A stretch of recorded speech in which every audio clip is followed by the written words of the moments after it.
What's up everybody, Mango Mitch here. Today I'm going to show you how to get that Sharpie marker off of the bottom of shoes that you've thrifted. But first, let's get into some sales that we've had in the last few hours. We just sold some Scarpa Zen Pro hiking shoes. They sold for $100 overnight. Took less than a day. We also sold these Nike Air Max 90 recycled shoes.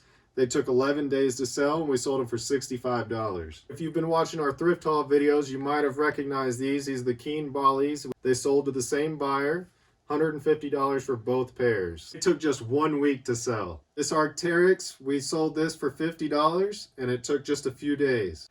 Here's a vintage Nike Made in USA crew neck sweatshirt, sold for $40, and it took about 2 weeks.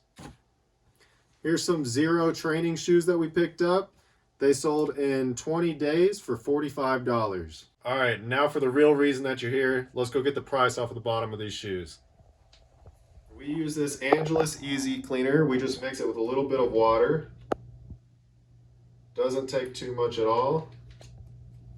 Sometimes the price is pretty easy to get, like off the rubber sole, especially with like the silver Sharpie that they use. You just dip a little bit of that solution onto a towel. And it comes right off.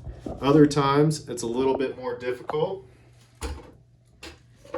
Usually if it's a leather sole, that'll be a little bit trickier.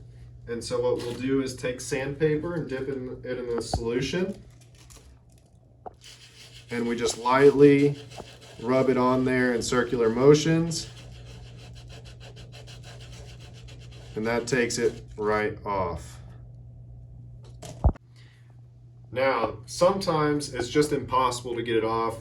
They used blue Sharpie marker on the bottom of these Vans. So in this scenario, we would just take a Sharpie and Sharpie right over the price, or you can just leave it. The buyers, they don't really care. If it was a more expensive shoe, maybe they would care, but for your everyday Vans, it's not a problem. Are we live? Oh my God, every time. All right, there you have it. 3 simple methods to get the Sharpie marker off of the bottom of your thrifted shoes. Thank you guys for watching, and we'll see you next time.